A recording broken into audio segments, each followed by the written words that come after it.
wabarakatuh. Berjumpa kembali dengan Bu Egi dalam pembelajaran literasi.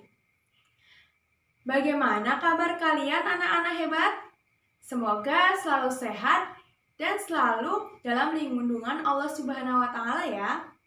Nah, untuk pertemuan kali ini dalam pembelajaran literasi, Bu Egi akan mengulas mengenai materi literasi numerik. Anak-anak hebat, Bu Egi akan mengingatkan ke kalian mengenai pengertian literasi numerik. Ya, literasi numerik adalah kemampuan untuk mengaplikasikan konsep proses hitungan dan bilangan di dalam kehidupan sehari-hari. Nah, misalnya saja Bu Egi dulu pernah memberikan contoh ketika Bu Egi beli makan di sebuah warung makan. Di situ Bu Egi membeli 1 nasi sayur, kemudian 2 gorengan, kemudian 1 es teh. Nah, dimulai dari situlah Bu Egi akan melakukan proses hitungan dan bilangan dengan penjual. Nah, setelah proses hitungan dan bilangan, kemudian Bu Egi akan mengambil keputusan bahwa Bu Egi jadi beli atau tidak. Nah, dari langkah-langkah tersebut itulah itu masuk ke literasi numerik. Jadi proses hitungan dan bilangan dimasukkan ke dalam kehidupan sehari-hari. Nah, dari contoh yang tadi Bu Egi berikan, bahwa ketika Bu Egi membeli 1 nasi sayur, kemudian 2 gorengan, dan 1 es teh, disitulah kita bisa melihat begitu pentingnya literasi numerik atau numerasi di dalam kehidupan sehari-hari. Nah, di samping Bu Egi sudah ada pertanyaan, mengapa literasi numerasi penting? Nah, kenapa sih? Nah, agar kita dapat berpikir rasional, sistematis, kritis dalam menyelesaikan masalah dan mengambil keputusan dalam berbagai konteks. Misalnya saja ketika tadi Bu Egi membeli nasi sayur, gorengan, kemudian es teh. Nah, ketika itu setelah perhitungan dengan penjual, maka Bu Egi harus mengambil keputusan bahwa Bu Egi jadi membeli atau tidak. Jika Bu Egi membawa uangnya 20.000 dan di situ total harga semuanya itu 10.000, berarti Bu Egi mengambil keputusan Bu Egi jadi membeli. Tapi semisal Bu Egi membawa uang hanya 5.000, sedangkan total harga semuanya 10.000, berarti Bu Egi tidak jadi membeli atau ada yang dikurangi. Entah itu dari gorengannya atau dari es tehnya. Nah, itu salah satu contoh kenapa literasi numerasi itu penting anak-anakku.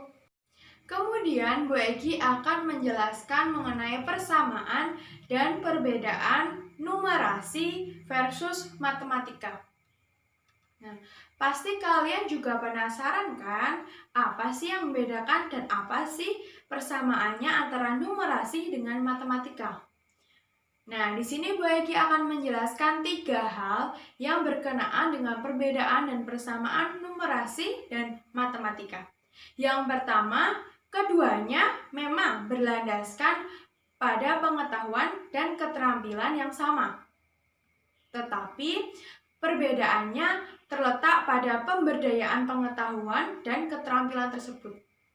Nah, jadi matematika itu biasanya diterapkan di dalam soal persoalan. Nah, kemudian kalau yang numerasi itu diterapkan di dalam kehidupan sehari-hari dan biasanya persoalannya itu tidak terstruktur. Kemudian yang kedua, pengetahuan matematika saja tidak membuat seseorang memiliki kemampuan numerasi. Nah, jadi seseorang yang paham matematika belum tentu seseorang tersebut bisa mengaplikasikan numerasi anak-anak. Kemudian yang terakhir, yang ketiga, numerasi mencakup keterampilan mengaplikasikan konsep dan kaidah matematika dalam situasi yang real sehari-hari. Saat permasalahannya sering kali tidak terstruktur. Nah, kemudian memiliki banyak cara penyelesaian atau bahkan tidak ada penyelesaian yang tuntas serta berhubungannya dengan faktor non-matematika. Nah, itulah perbedaan dan persamaan numerasi dengan matematika. Kemudian, Bu Egi akan memberikan satu soal digunakan untuk membuktikan perbedaan antara numerasi dan matematika. Nah, kalian harus cermati, perhatikan dengan benar ya. Nah, ini dia. Jika sebuah minibus memuat 12 orang, ada 40 orang yang akan bertamasya. Berapa bus yang diperlukan agar semua orang ikut bertamasya? Mari kita bahas bersama-sama ya anak-anakku, dimulai dari yang matematika terlebih dahulu. Nah, kalau dalam matematika, caranya yaitu 40 dibagi 12, berarti nanti hasilnya yaitu 3 dan sisa 4. Ya toh, karena 12 kali 3 itu adalah 36. Nah, sedangkan jumlah total semua orang itu 40. Nah, jadi sisa 4 toh. Nah, jika dalam bentuk desimal, berarti kalau 3,33 kalau dibulatkan menjadi 3. Karena koma di belakangnya itu ada angka 3. Itu berarti dibulatkan ke bawah. Kalau semisal angka 6 itu berarti kan dibulatkan ke atas, yaitu 3,6 menjadi 4. Ya toh. Nah, ini dibulatkan ke bawah karena desimalnya itu 3,3 menjadi hasilnya 3 ya. Kemudian kalau dalam numerasi caranya sama, 40 dibagi 12 hasilnya 3. Ya, sama halnya dengan yang tadi matematika bahwa 12 kali 3 itu adalah 36, tapi orangnya yang mau bertamasya itu 40 orang. Jadi 40 orang dikurangi 36 itu sisa 4. Jika didesimalkan berarti kan sama, 3,3. Nah, tetapi kalau semisal di realitanya, di kehidupan sehari-harinya, kita tidak mungkin meletakkan 4 orang itu di mobil 1, atau mobil 2, atau mobil 3. Pasti kita akan menambah bus lagi, atau mobil lagi. Ya toh? Jadi, agar semua orang masuk, semua orang ikut bertamasya, maka bus yang dibutuhkan adalah 4 bus. Kalau yang tadi di matematika itu menjadi 3 bus karena 3,33 kalau semisal di dalam matematika dibulatkan, ya toh, kalau dibulatkan itu di angka 3. Dan kalau hasilnya apa adanya berarti kan 3,33. Ya, atau 3 sisa 4. Kalau semisal di kehidupan sehari-hari, di numerasi berarti kan sisa 4 orang, tahu berarti harus menambah 1 bus kembali.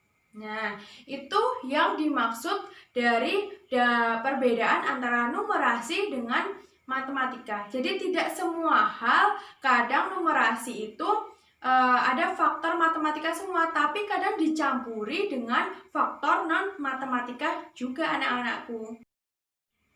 Kemudian, Bu Egi akan menjelaskan mengenai prinsip dasar literasi numerasi. Nah, yang pertama itu ada bersifat kontekstual. Nah, jadi literasi numerasi harus sesuai dengan kondisi geografis, sosial, budaya, dan sebagainya. Kemudian, yang kedua, selaras dengan cakupan matematika kurikulum 2013. Jadi literasi numerik atau numerasi harus sama, harus selaras dengan kurikulum 2013 mata pelajaran matematika. Ya, karena numerik dengan matematika itu pengetahuan dan keterampilannya itu sama pada dasarnya ya. Kemudian yang ketiga yaitu saling bergantung dan memperkaya unsur literasi lainnya. Nah, jadi literasi numerik atau numerasi itu saling bergantung dengan literasi-literasi lainnya. Misalnya saja literasi baca tulis. Literasi numerik tanpa literasi baca tulis itu tidak bisa berdiri sendiri. Karena ketika kita melakukan literasi numerik, disitulah kita juga melakukan membaca dan menulis. Ya toh? Semisal kita proses hitungan, penjual dan pembeli melakukan hitungan ketika pembeli itu membeli sesuatu. Pasti si penjual itu mencatat, menulis, kemudian memberikan notanya ke pembeli. Dan itu pembeli akan melakukan proses membaca. Nah, jadi bisa dikatakan bahwa literasi baca tulis itu tidak bisa berdiri sendiri tanpa numerik. Begitu pula literasi numerik dengan literasi baca tulis itu tidak bisa terpisahkan. Nah, begitu pula dengan literasi-literasi lainnya. Pasti banyak hubungan-hubungannya anak-anakku. Selanjutnya, Bu Egi akan memaparkan mengenai kegiatan literasi numerik atau numerasi. Yang pertama di rumah, kemudian yang kedua di sekolahan, kemudian yang terakhir di masyarakat. Nah, sekarang Bu Egi akan menjelaskan mengenai kegiatan literasi yang ada di rumah. Ya, kegiatan yang pertama yaitu melibatkan anak dalam melakukan transaksi jual beli.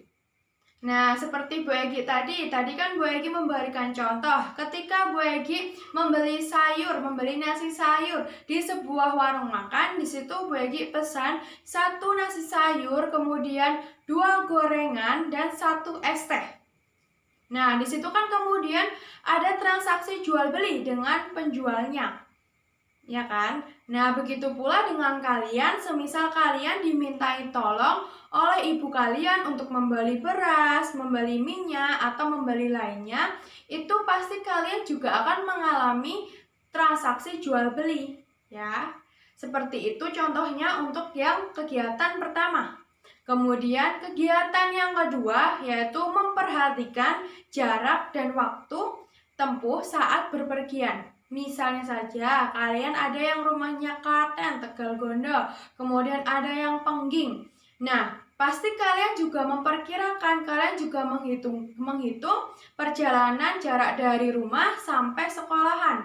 Agar tidak terlambat itu berarti dari rumah itu jam berapa? Agar sampai sekolah itu tidak terlambat. Nah, itu kan melakukan proses hitungan, berapa jam, berapa menit, kemudian berapa kilometer. Ya toh? Nah, kemudian yang ketiga yaitu membaca resep masakan dan pengukuran badan. Nah, misalnya saja yang para perempuan itu di dapur membantu ibunya memasak, kemudian para perempuan itu kalian mencari tutorial misalnya aja membuat brownies. Nah, di situ pasti ada misalnya saja 1/2 kilo tepung, kemudian 1/4 apa, itu adalah masuk ke proses hitungan, ya. Kemudian yang keempat, yang terakhir yaitu menghitung kebutuhan listrik dan air setiap bulan dalam 1 tahun. Nah, pasti orang tua kalian itu pasti sangat memperhatikan, misalnya 1 bulan itu biasanya itu habis berapa pulsa listriknya. Nah, begitu pula dengan air. Nah, itu masuk ke proses hitungan. Nah, kemudian kegiatan literasi numerik selanjutnya yaitu berada di sekolah. Nah, di samping Bu Egi ini sudah dijabarkan mengenai beberapa kegiatan literasi numerik. Nah, pasti banyak sekali ya anak-anakku. Bu Egi akan mengambil satu contoh dari kegiatan yang banyak ini. Nah, satu contohnya yaitu mengukur tinggi, berat, umur siswa. Nah, semisal kalian di UKS ada timbangan, nah di situ kalian menimbang, nah itu kan pasti itu melakukan proses hitungan dan bilangan. Nah, di situ juga melakukan literasi numerik atau numerasi. Kemudian kegiatan yang terakhir yaitu kegiatan literasi numerik atau numerasi di masyarakat. Nah, di samping Bu Egi ini sudah ada beberapa contoh kegiatan literasi numerik atau numerasi di masyarakat. Nah, salah satu contohnya yaitu mengumpulkan data dan informasi tentang warga desa. Nah, pasti kalian atau orang tua kalian pasti pernah mengalami sensus penduduk. Nah, disitulah itu masuk ke dalam literasi numerik dan numerasi. Nah, jadi untuk pertemuan kali ini kita hanya membahas mengenai yang pertama, Bu Egi mengulang mengenai pengertian literasi numerik atau numerasi. Kemudian yang kedua, Bu Egi tadi menjelaskan mengenai betapa pentingnya literasi numerik atau numerasi ke dalam kehidupan sehari-hari kita. Kemudian yang ketiga yaitu perbedaan numerik dengan matematika. Nah, kemudian yang keempat itu ada materi mengenai prinsip dasar literasi numerik atau numerasi. Kemudian yang terakhir, Bu Egi memaparkan mengenai kegiatan literasi numerik. Nah, itulah materi yang dipaparkan oleh Bu Egi hari ini. Nah, Bu Egi berpesan ke kalian bahwa kalian harus selalu semangat dalam menjalani pembelajaran daring ini ya. Nah, semisal kalian masih bingung dengan materi pertemuan hari ini, kalian bisa bertanya ke Bu Egi melalui WA, yaitu nomor WA sudah ada di sampingnya Bu Egi. Kemudian, kalian juga bisa chat melalui @modo ya anak-anakku. Nah, cukup sekian. Wassalamualaikum warahmatullahi wabarakatuh.